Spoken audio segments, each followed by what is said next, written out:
There is a special report. Hamas has released American hostage Edan Alexander. Donald Trump actually did something unique here.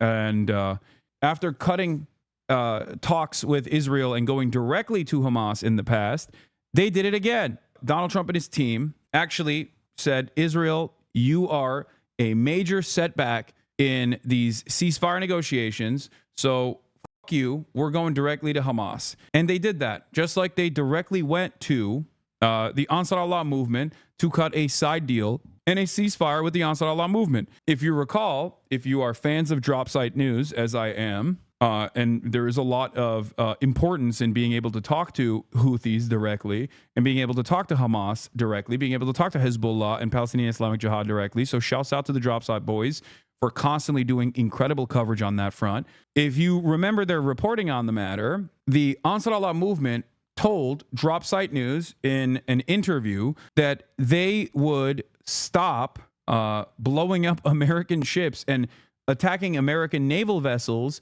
if America stopped bombing Yemen. This reporting was so important that I think personally, I'm speculating here, it played a role in the American government actually seeing that and going, okay, we can cut a fucking side deal with them, because they literally ended up doing that. And the side deal that they cut in Oman was on the same boundaries that were presented in the drop site reporting a month prior, that they would not stop the blockade. They would not stop attacking Israel as long as Israel kept doing its genocide, but they would stop attacking American vessels, American Navy ships in the region if America stopped attacking Yemen, if America stopped bombing Yemen.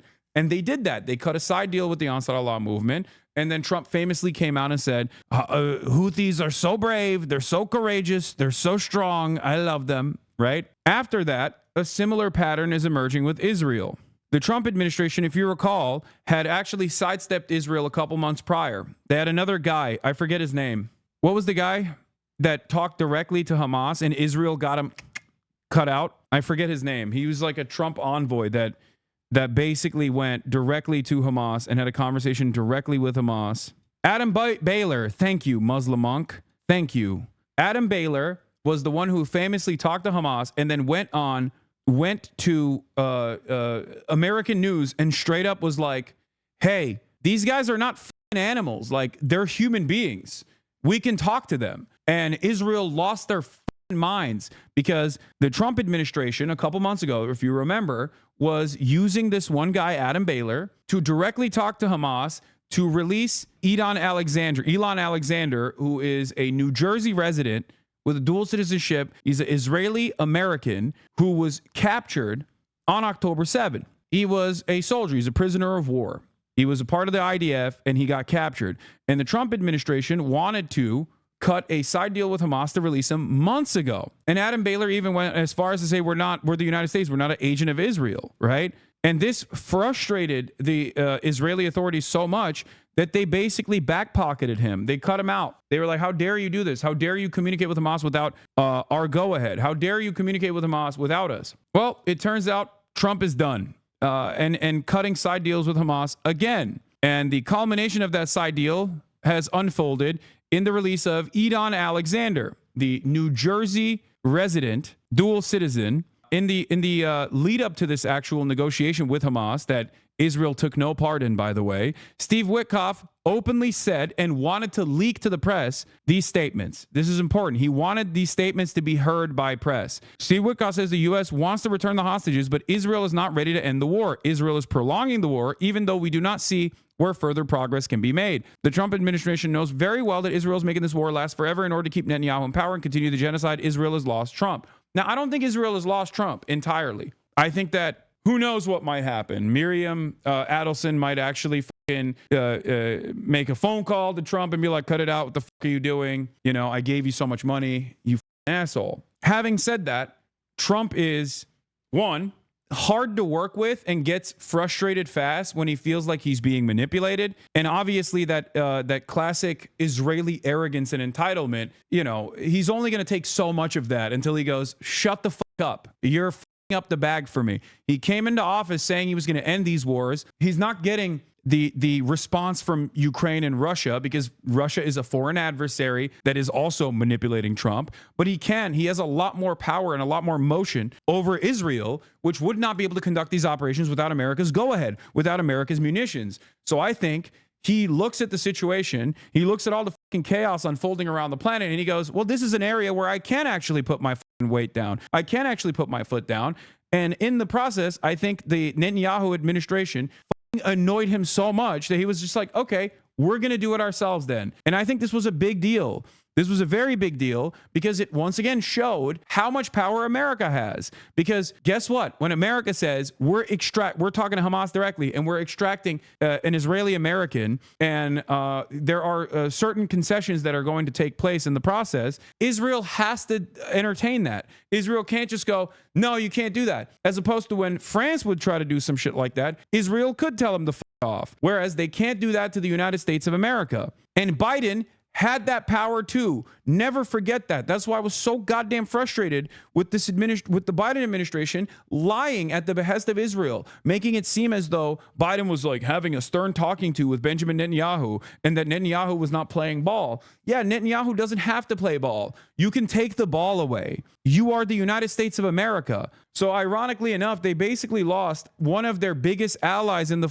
region, the Israeli government did, because you had a brain dead, diehard Zionist who was indoctrinated into this process and was actually a loyal servant at that point. Like he just like truly was a fedayeen for Israel in a way that Trump is not. Because Trump at the end of the day is easily manipulated. Trump at the end of the day is hot-headed and will get mad. Trump at the end of the day will turn around and get a plane from Qatar and go, all right, well, I'll make nice with these boys. Just like Trump and his seeming loyalty to Israel comes from the pocket change that he got to the tune of $100 million previously from Sheldon Adelson, who is now dead, rest in piss, and now his wife, Miriam Adelson, who gave another $100 million this time around. So $100 million can buy a lot of influence in this administration, but that means that someone else with $150 million could also buy a lot of influence in the administration.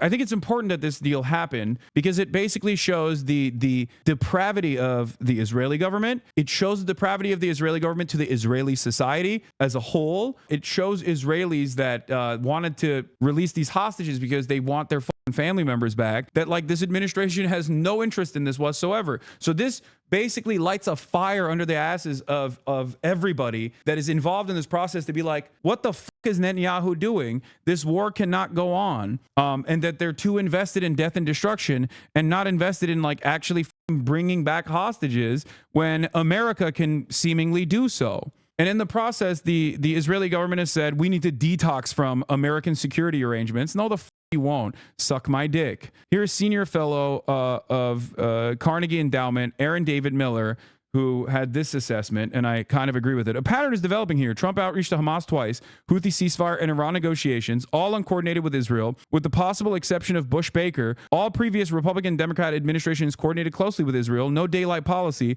Not this one.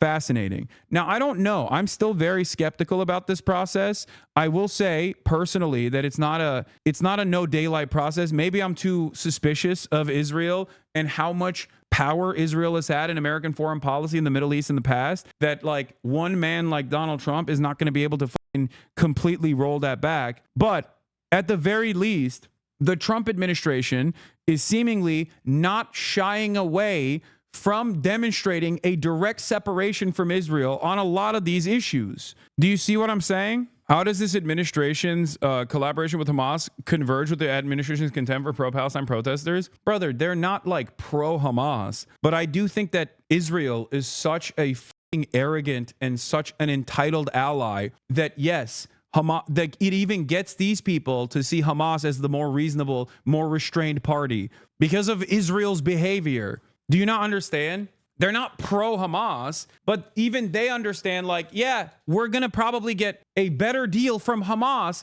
than we will from Israel because they just want to ethnically cleanse the entire strip, and we want to bring out like the American citizen. We want to put an end to this conflict because it looks bad, because it looks horrible. I mean, this is a meme, but like it's kind of real. This meme right here is like, honestly, I think something like this happened to Trump, which is why he's now negotiating with Hamas. It's like, yeah, if you deal with Israel long enough, if you recognize the way Israel operates, if you see it, if you see that pattern emerging, eventually you're going to be like, all right, I'll go with the guys that are more reasonable here, which is Hamas. It's a good game. I thought in the beginning Israel was better, but now Mali is destroying them. I think Israel is not bad. Israel is not bad, but I think Mali is going to destroy them today. No, I'm just talking about football. I'm just talking about football. No politic here. Okay? Free Palestine. Free Palestine. Free Palestine. This is a common pattern that has emerged throughout this past year and a half, where Israel does some insane, heinous shit, and then its supporters loudly declare it as the best possible thing to do. Everybody goes, what the f*** are you saying? This is incredible violence. Like, how are you saying this? Like, I don't think we should be killing children like this. And they go, you're anti-Semitic. F*** you. You are terrorist. You are terrorist. Police, arrest this man. No politic here. And it causes people to go, okay, you know, free Palestine. Okay, they've basically pushed people into the hands of Hamas as the reasonable party. Remember, this is a guy that literally said he wanted to ethnically cleanse the Gaza Strip. Like, that was his idea. That was his brilliant idea, was like, yeah, let's just fucking cleanse it all. And a couple months later, now he's like, I'm done. You know, glory to the fucking Al-Qassam martyrs. Like, that's what he went from being like, we should ethnically cleanse the entirety of the Gaza Strip to, inshallah, the martyrs of the Al-Qassam brigades will one day be seen as, hailed as heroes over the course of like back and forth conversations with Israel. It's fucking insane. Yeah, he hit the may Allah awaken the people. Yeah, also that, and shouts out to the Qatar, the Qatari envoys in the process. Those boys played a big role in this. Okay, much respect and much love to Qatar with the $400 million jet that they're giving to Donald Trump, which will be gifted once the Trump administration is over to the Trump library, from what I understand, which of course is obviously a major greasing operation. The top blokes over at Qatar straight up were like, dog, fuck it. Last time we didn't play ball with you and we learned our lesson. Do you want a plane? I would love to give you a $400 million plane that you can fucking personally get out of the situation. And that got Trump going like this. Allah awaken the people and help them to see the evil doings of Israel and the United States. Yeah, straight up. What made Donald Trump such a loyal ally to Israel, which was how endlessly bribable he is, has also made him somewhat of a foe at times, okay? But once again, don't forget, I do believe personally that Trump is unstable, he's dangerous, he does not give a shit about anything, really. So I'm not holding out my breath on this. And I agree with Felix once again. He says, you know what? If this makes him force Israel to eat a shit sandwich and smile, it's an incredible idea and I fully support it. Qatar does it again. Yeah. Shouts out to my beautiful Qatari spenders out there. The Oilers. I love you. Shouts out to the sheiks.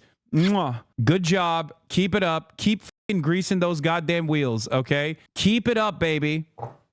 Dude, what are you gonna do? What are you gonna do? You know what I mean? This guy is like incredibly easy to manipulate. They're gonna bring this up next time you get detained. Yeah, I'm gonna be like, yeah, Trump is the great peacemaker,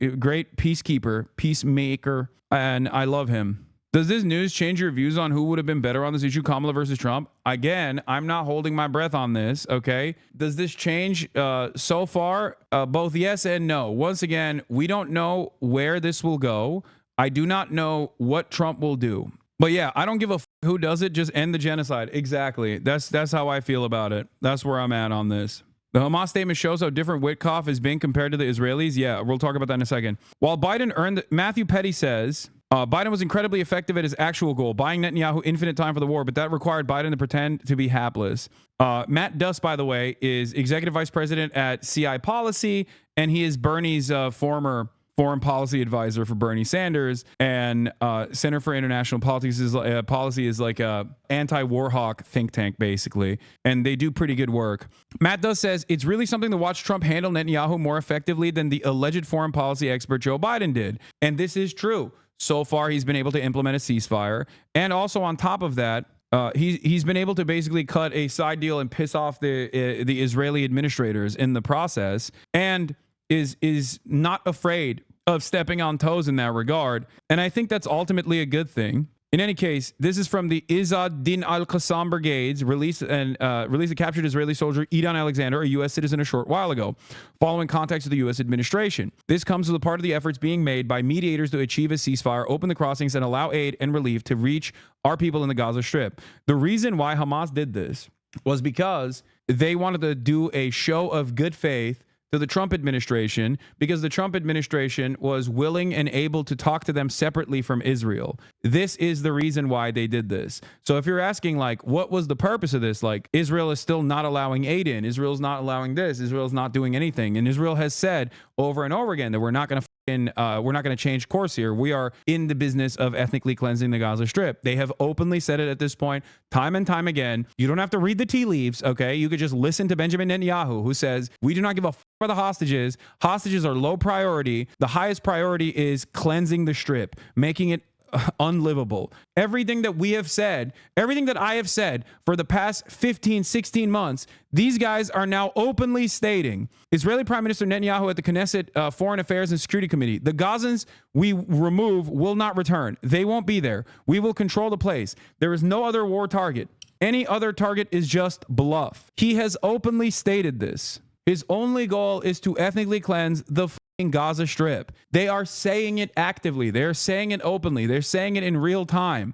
It is no longer something that you can act like is not happening. Of course, there's very little coverage in the Western world on this stuff, but you know, they have moved on to at least this kind of thing. New York Times doing 6 deadly minutes, how Israeli soldiers killed 15 rescue workers in Gaza. There is a tide shift in mainstream media as well. There's a tide shift in the State Department, the way that they're examining their relationship with Israel, and there's certainly a tide shift that's accompanying that with mainstream press, because the New York Times is the #1 Hasbara operation that has legitimacy, right? Their visual investigations team has always been fantastic. Shouts out to Eric Toller. Shouts out to all the people that work in visual investigations in the forensic department in both Washington Post and also New York Times. As I've told you time and time again, these guys actually do incredible work, real journalism. But their regular news reporting team on the Israel side has always been incredibly limited and always engaged in defending Israel, burying the lead, omitting key details, never really covering incredibly important things that are happening in Israel, like the rape riots or any number of different things. Like the other day, there was new CCTV footage that came out of concentration camp guards literally raping a Palestinian in front of cameras. That didn't get any sort of coverage from the Western press. But this kind of stuff is new. And it's happening because I think there is a sea change. There is an attitude shift in the State Department. They're re-examining the relationship that they have with Israel. Also, here's a meme I posted. I said, how do I describe to an ICE agent what this means when he sees the meme in my photo library? All right, let's get to the news reporting on American hostage Edan Alexander being released. NBC News can now confirm the last living American hostage being held in Gaza has been released. Edan Alexander now in Red Cross custody after nearly 600 days in captivity and heading home. He also holds Israeli citizenship and was serving in the Israeli army when he was taken by Hamas during the October 7th attacks. They talk about this guy as though he is like a hostage that was just minding his own business. Like, brother, he is a volunteer war criminal. He is a soldier in the Israeli occupying force. I'm sorry, that's not the same as like taking a hostage from a kibbutz. He was abducted from a tank. What? No. This isn't. I don't think I don't think Edan was abducted from a tank. Was this the guy that got abducted from a tank? I thought that there was another guy that they said was abducted from a tank. By the way, kidnapped from a tank is an insane statement. No, I thought he was like I thought he was as a gate guard or something. This is a prisoner of war. The framing, I don't think he was actually taken out of the tank. Yeah, Matan Angris was the tank guy.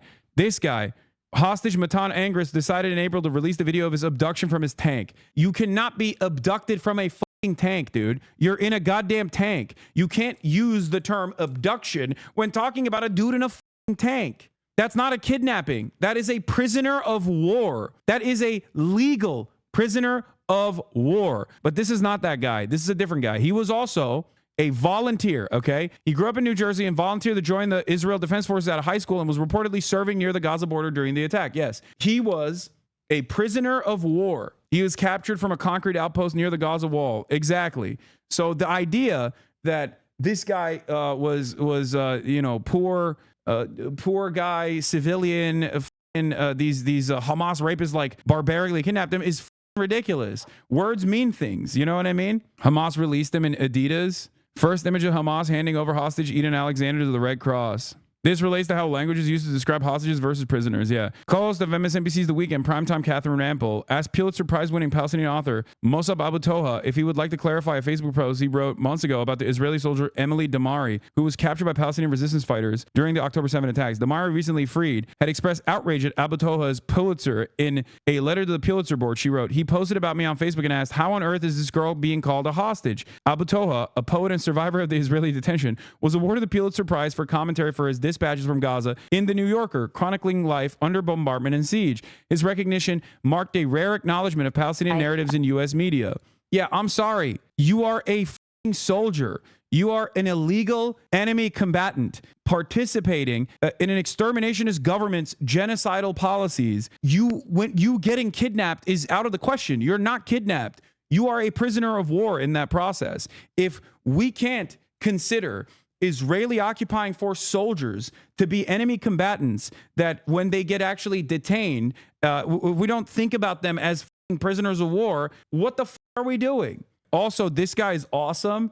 And Martin Scorsese posted with him, which made me really happy. But that's totally separate. Let's take a look. Congratulations, first of all, on your win. I'm very sorry for everything you and your family continue to go through. Your win is not without controversy, obviously, and in particular, some comments you've made in the past about the Israeli hostages have been very controversial, where you have said... Imagine having a Holocaust survivor on a media broadcast to be like, hey, you said something really mean about SS troopers. You said, and the mean thing is basically that it is totally valid to apprehend them and to stop them from doing murder. Can you imagine? What the fuck? After this person wins a Pulitzer for their dispatch as being a survivor of a live stream genocide. Well, you did criticize some Western outlets for humanizing the hostages. Because we are not humanized. Well, I guess my question to you is, wouldn't the better approach to be to humanize everyone, to treat all humans? Do you know what I'm going through every day? I cannot do you know even how imagine. many members of my family were killed? Oh, I can't deal with this. I can't, like, these people are barbaric in the way that they shamelessly dehumanize people, dehumanize Palestinians to their faces. It's like, wow, why don't you have more grace for people who have participated in a military campaign against you? Like, all lives matter. All lives matter directly to the face of someone who is victim. Anyway, once again, Common Scorsese W. This made me really happy. To celebrate Mossab Abu Toha's new Pulitzer, the stars came out left and right. Himself and his wife, Maram, Judith Thurman, unnamed filmmaker, and me. Many hoots were had. Unnamed filmmaker. Unnamed filmmaker. I mean, that's a joke. Obviously, she's saying that as a joke, but that made me really f***ing stoked. That is cool as hell, dude. Seeing Martin Scorsese show support like this, whoo, that is amazing. That is cinema, okay? That is fucking kino. That's cinema. I love that. By the way, after Eden, there are still 20 hostages, prisoners of war, that are still in the hands of Hamas, and a total number of, I believe, 58 now. The rest are dead. And Israel is refusing to deal with Hamas, and also has implemented the starvation campaign, as we talked about already. It's more than 2 months now where famine has reached critical levels in the Strip. They're not letting in any aid. And I think the reason why Hamas cut this side deal as a show of good faith to the Americans was because they think that Americans will actually put an end to this ethnic cleansing.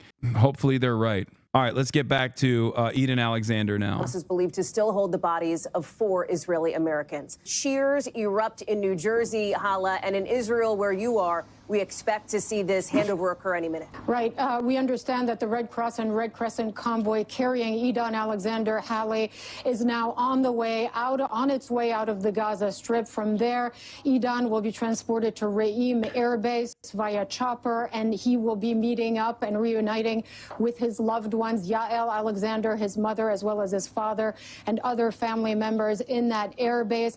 The deal that led to the release of Edan Alexander, interestingly, was struck as a result of direct negotiations between the Trump administration and Hamas, bypassing the Israeli government and the Israeli Prime Minister Benjamin Netanyahu. We understand. By the way, here's another insane thing that took place. If you recall, Netanyahu freaked out when Trump's team initiated direct talks with Hamas for Edan Alexander, and then they targeted the site where Edan was being held, raising new questions about its use of the Hannibal Directive to kill hostages in Gaza and thereby reduce the main priority of political leverage for Hamas. Since October 7, Israel has killed dozens of Israeli citizens in Gaza, and there's every reason to believe that it is done according to official Hannibal Directive orders. Now they're stating, oh, maybe Hamas was lying. Maybe Hamas was lying about that bombing campaign that took place. We don't know. Just letting you know. We'll find out. We'll find out now that Edan has been released if he actually was under threat or not. The Israeli Air Force resumes airstrikes on the Gaza Strip, Palestinian media reports, after a pause of several hours during the release of hostage soldier Edan Alexander. The IDF limited its activity in Gaza to enable the release of Alexander. Dude, the other side of the story is that this lights a fire under the asses of all of the Israelis that have been protesting against Benjamin Netanyahu. The number of protesters that are against the genocide is growing as well, which is crazy. That obviously is super, super marginal. Let's be real. But the standing together style liberal Zionists have even started demonstrating for Palestinians, which is new. It's unique. It's certainly growing. It's still again, minuscule percentage of the Israeli Jewish population. But nonetheless, every day that number is growing, and it's important. Here, every damn day at Jerusalem, anti-war protests featuring images of Gazan children, even as the IDF is striking hard in Gaza again tonight following the release of Edan Alexander. And not only that, but the number of release the hostages people that hate Netanyahu is exploding. There is a lot of anger and a lot of resentment as Benjamin Netanyahu actively states his overall goals for the quote-unquote war, which is just genocide and permanent occupation of the Gaza Strip. Guy who got released is refusing to meet Netanyahu. Yeah, I wonder why. Because Netanyahu tried to kill him, dude. What do you mean? Like, I wouldn't want to either. Report, Edan Alexander suffered severe torture in captivity, was kept handcuffed in a cage, is what Times of Israel is saying. And Al Jazeera is stating that he doesn't want to meet Benjamin Netanyahu. Who knows? Maybe he will. Maybe he will. We'll see. The most annoying type of person, speaking from personal experience, are those who support Netanyahu's war essentially unconditionally every step of the way, but also demand hostages be returned, basically saying the Hamas are the only ones responsible for what's happening and Israel's both not doing enough, but shouldn't change anything that they're doing. Yeah. Hostage Square today, and I spoke with the father of a soldier who is still in Hamas captivity inside of the Gaza Strip.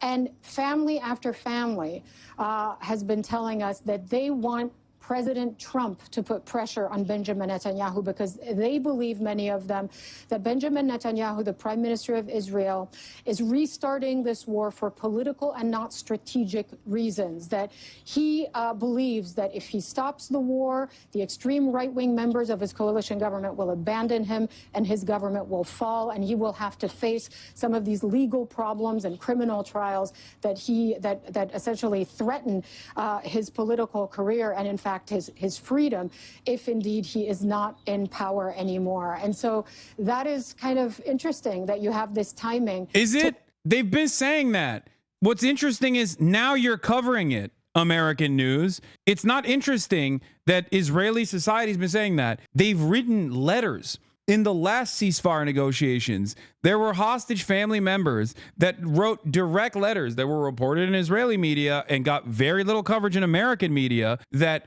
stated directly not only that Benjamin Netanyahu was spoiling the negotiations, but that his ambitions were for permanent war. And also on top of that, they literally singled out the policies, the spoiler provisions that Benjamin Netanyahu added last second. This wasn't like brilliant foreign policy analysts. This was just directly the hostage families that wrote letters that were reported on in Israeli media that stated that Benjamin Netanyahu's last minute erroneous decision, irresponsible decision to refuse to remove troops from the Philadelphia corridor is directly done so that they can never engage in real, honest ceasefire discussions to take the hostages out. They wrote this. They said it. The Israeli hostage family said it.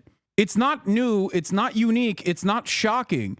And it's only shocking if you are in this insane misinformation bubble where you're not paying close attention to anything that's going on, or rather you're omitting key details in your coverage in an effort to make it seem like what Israel's ethnic cleansing campaign is actually seemingly a justifiable campaign in and of itself. It's not. But there's a lot of controversy as well that we've been hearing over the last day or so. President Trump agreeing to accept a multi-million-dollar, hundreds of million-dollar jumbo jet from the Qatari government to serve potentially as the next Air Force One, and then be given to President Trump's presidential library. So we expect questions about that to come up over the next couple of days. Again, we just heard from President Trump a short time ago here at the White House. The president trying to make the case that he would be a, quote, stupid person to reject that jumbo jet because it was a gift from the Qatari government. Still questions, though, about whether there could be security implications as well from that gift. But back to this trip, Hallie, the White House is... Let me tell you something, okay? I do not give a fuck. I can't believe I'm saying this. I do not give a about Donald Trump getting bribed by the Qatar government. Straight up. Bribe away, my friend. Bribe the away, okay? If it's going to play a formative role in Donald Trump seeing Arabs as human beings and maybe even playing a role in him like managing this situation a little bit better, I'm nutting, okay? Oh, it's so good. Oh, it's so amazing. Yes. Please bribe away. I have never been more pro-bribery than at this moment. This bribe was just made public. That's the only difference in this issue. How come Israel gets to grease the wheels on a daily basis, but Qatar is not allowed to? Suck my dick, okay? I'm not done with this, the U.S.-Israel decoupling a little bit, but one more thing to talk about with Biden, because a lot of people are asking me, hey, what do you think about like Kamala Harris now? And the reality of the matter is I've said the same thing that I said last time around, which is that, yes, Donald Trump being a brash room reading deal maker and his love for like deals that make him look good is unironically playing a role in him taking decisions that the Biden administration never took on purpose. And if the Kamala administration was going to continue along as she signaled with the Biden administration's agenda on Israel, on the genocide that Israel was doing, then so far, depending on what Donald Trump does going forward in the next week or so, I can confidently say that it might even be better. It could be significantly worse still, because as I've said over and over again, that Donald Trump is very malleable. He's endlessly persuadable and also doesn't give a single shit about the Palestinians, but neither did Kamala Harris. And it's more so a matter of like, who is willing to buck the trend of unconditional loyalty to Israel. And Donald Trump's personal character flaws might have actually played a formative role in him bucking said trend in a way that I don't think Kamala Harris or any reasonable statesman ever would. Didn't he get fooled after the ceasefire in January? He let it fall apart. He didn't get fooled necessarily. I said I was very cynical. While I was, of course, complimentary and excited at the prospect of a ceasefire, regardless of how it was being conducted, I still maintain the position that it was most likely for a sinister purpose of re-upping, rearming, potentially moving into the West Bank in a more significant fashion. There are a lot of factors here at play that I think change the calculation for Donald Trump and cause Donald Trump to do something that I don't think Kamala Harris or Joe Biden ever did. Joe Biden never did this, and Kamala Harris never signaled that she would do anything different than Joe Biden. Moin Rabbani, let's hear what his analysis is, says, it has been a day of dramatic developments in the Middle East, although their significance remains to be determined. Most importantly, we learned that Washington and Hamas are once again negotiating. The available reports suggest that these talks were conducted indirectly via Qatar and Egypt, and according to some reports, Turkey as well. We're at the table, shouts out, rather than consisting of renewed face-to-face meetings. It is a fair assumption that if direct US-Hamas meetings had taken place, these would once again have been leaked by by Israel in an effort to scuttle them anew. At the same time, Israeli Prime Minister Benjamin Netanyahu appears to have finally realized that under Trump and his Secretary of State Steve Witkoff, Israel's leash is considerably shorter than it was under his predecessors Biden, Blinken, and Sullivan. This is 100% correct, by the way. Regardless of Donald Trump's statements about like ethnically cleansing the Gaza Strip and all of the ridiculous shit that he has said, you also have to pay attention to what Trump has done. And what Trump has done has been directly undermining Benjamin Netanyahu's confidence, directly undermining Benjamin Netanyahu's interests. The latter, it will be recalled, left their favorite proxy free to rampage through the neighborhood without either a leash or indeed any other restraint. Witkoff's assistant deputy for DEI affairs, Marco Rubio, holds views virtually identical to Biden on Israel, but has been kept preoccupied saving the U.S. from imminent destruction by locking up college students in the swamps of Louisiana. According to both U.S. and Israeli reports, Washington, wary of Israel's determination to sabotage U.S. diplomatic initiatives that prioritize U.S. over Israeli interests, didn't inform the Israeli government about these talks until after an agreement was concluded with Hamas. It seems likely that Israel's loyalists in the Trump administration were also kept out of the loop as a precautionary measure. Recent revelations that National Security Advisor Mike Waltz was scheming with Netanyahu to unleash a war against Iran that would serve Israel's national security at the expense of that of the U.S. appears to have landed particularly badly in the White House. The specifics of the U.S.-Hamas agreement remain somewhat unclear. This is important to note as well, because Israel keeps saying, "Oh, we're not giving anything in this. These morons, they gave away a hostage for no reason. We're not actually going to change anything." Isn't that literally treason? Ha! Cute. Why would that be considered treason if it's done at the behest of Israel? Hello? It's just seen as a difference in opinion in American foreign policy. It's about how hard you dick ride Israel, okay, or how hard you want to bomb Iran. Mike Waltz and other State Department loyalists actually have this attitude where they're just they have this open perspective where they want to bomb Iran super hard, and there are some people who want to bomb Iran less hard. Okay, that's it. It's just seen as a difference in opinion, and if it's as long as it's for Israel, it's not considered to be treason anyway, because Israel is seen, at least at this point, you must understand, Israel is not seen as a separate entity. It is seen as a part of the American design in the region. But even in that process, they can get out of hand in a way where they can actually compromise America's interests. Like America might say, hey, you want to cut this out a little bit. You want to dial this back a little bit. You're up the bag for everybody. And Israel says, no, I'm going to keep doing it. What can you do? We have a shit ton of influence. And then America can rein Israel back in by doing stuff like this, by saying, hey, no, we control all the cards here. Know your place. Careful, reaching nuance overload, buddy. You're losing the libs. I know. I think what's really funny about this is that Trump is a malleable figure who has a hair trigger and is gets annoyed easily. And that actually is, under normal circumstances, that can harm America's foreign policy interests. But in this situation, I think it's causing them to decouple a little bit from the hand-in-glove approach that they've had so far with Israel. The specifics of the US-Hamas agreement remain somewhat unclear. The only confirmed details are that Hamas will release Edan Alexander, an Israeli soldier who holds a U.S. dual citizenship, and that the Secretary of State Witkoff is traveling to Israel Monday to finalize the handover. I like that Moen Rabbani jokingly calls the real Secretary of State, Steve Witkoff, which is understandable that he's saying that. And he calls Marco Rubio the Deputy DEI Director. They're giving him busy work to just try and detain U.S. college students for writing articles and stuff. If matters proceed as planned, this will once again confirm that for Israel, the release of captives from Gaza Strip is a pretext for genocide rather than genuine political or military priority. It also visibly demonstrates that foreign governments are considerably more and more seriously invested in the efforts to repatriate their citizens than is Israel. This explains the subdued mood, to put it mildly, of the yellow ribbon crowd upon learning of the agreement to release a captive. Witkoff's statement, we want to bring hostages home, but Israel's not willing to end the war. In this regard, rightfully adds insult to injury.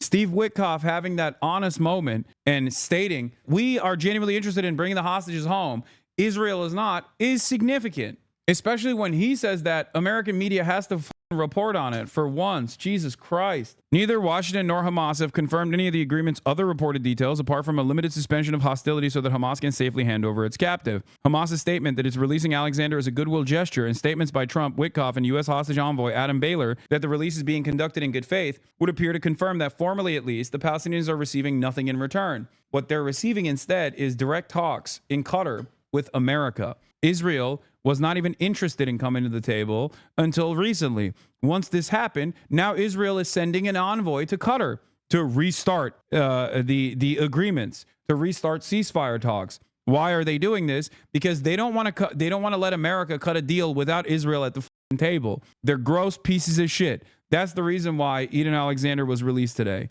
So now, the very same Netanyahu that spent yesterday crying and saying like, oh, we got to really reconsider our security cooperation. We got to sanitize our security agreement with the United States of America, will now turn around and try to take credit for it.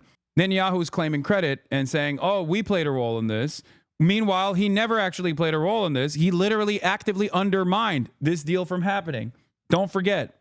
May 11 source, U.S. didn't brief Israel on efforts to free Edan Alexander until after a deal was reached. While Hamas's insistence that captives will only be released in the context of an agreement has once again been validated, receiving nothing in return would seem to make this a rather hollow achievement. From its perspective, it is presumably hoping to use this agreement with Washington to increase Israeli domestic political pressure on the Israeli government to reach a new deal, and hoping to generate renewed U.S. pressure on Netanyahu to the same end. It presumably also came under massive pressure from regional capitals to conclude this deal at any cost before Trump touches down in Saudi capital of Riyadh this week. There may be, however, also more to the story. Since the 2nd of March, Israel's imposed an unprecedented siege on the population of the Gaza Strip with zero objection from Washington. Since the 18th of March, Israel's additionally conducted one of its fiercest military assaults on the territory since October 2023, to which the Trump administration has responded with a mixture of support and silence. This was all made possible because Witkoff, who forced Israel to accept the ceasefire agreement in January, during February-March double-crossed Hamas by changing the terms of the agreement after the parties had accepted its terms, and giving Israel license to renounce it when Hamas rejected his machinations. It seems reasonable to assume that Israel convinced Witkoff and Trump it could make a short shrift of Hamas if given one more opportunity, but this time without the purported restraints previously imposed by Biden that prevented Israel from achieving a decisive victory. The problem for Israel is that its military once again proved to be an effective and efficient killing machine, but only a mediocre fighting force, particularly in ground combat. It's one thing to raze cities to the ground, murder scores of civilians, starve an entire population, and dress up in women's lingerie, and quite another to eradicate a well-entrenched guerrilla force, even one as poorly resourced as Hamas. Israel once again repeatedly proclaimed victory while failing to achieve it. From Washington's perspective, Israel has failed to deliver and failed to uphold its end of the bargain. I think this is probably one of the more restrained and reasonable assessments of the situation, because it recognizes that the Trump administration, time and time again, allowed Israel to do its death and destruction campaign. Moin Rabbani is brilliant. Like, people want black and white terms on this stuff, right? They want, oh, Trump no longer believes in Israel. He hates Israel, or Trump got annoyed by Israel and like wanted to cut a side deal with Hamas directly. But the reality of the matter is you have to look at the totality of the decisions and what the American government has said and done thus far. And you have to also look at the actions. You have to look at the actions that they've taken place, or their inaction rather. And yes, they allowed Israel to do this insane big push for the past 2 months, bombing Gaza relentlessly while simultaneously starving the entire Gazan population. And they didn't say a single thing about that, as everyone was screaming about this annihilationist principle that they were applying, that Israel was applying in the Gaza Strip. So that's important to take note of. So perhaps, maybe from the Trump perspective, this looks like the Ukrainian counteroffensive, not to say there's no moral equivalence between Ukraine and Israel, by the way. I'm simply saying that it might have been seen from the Trump administration as like Israel saying that they're going to achieve their war goals and failing to do so with the time frame that was given to Israel, and therefore Trump was like, all right, I'm cutting a side deal. You're done. What you're telling me is increasingly impossible. With Trump's state visit to several Gulf countries imminent, the images of emaciated and dying children in the Gaza Strip and of many more dismembered by U.S.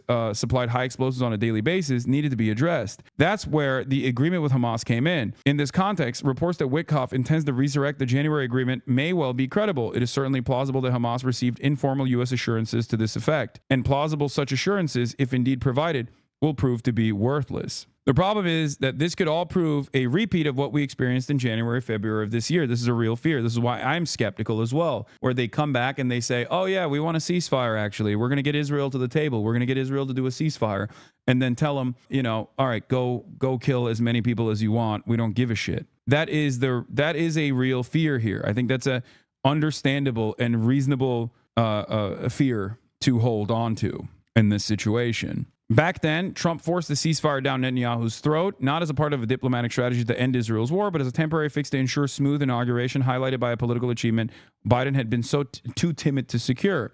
Once the inauguration was over, the new admin quickly lost interest. In other words, it is entirely possible we'll be back to square one once Trump takes to the skies to fly back to Washington. Israel has repeatedly announced that it intends to escalate its genocidal campaign, yet further if no agreement is reached by the conclusion of Trump's visit.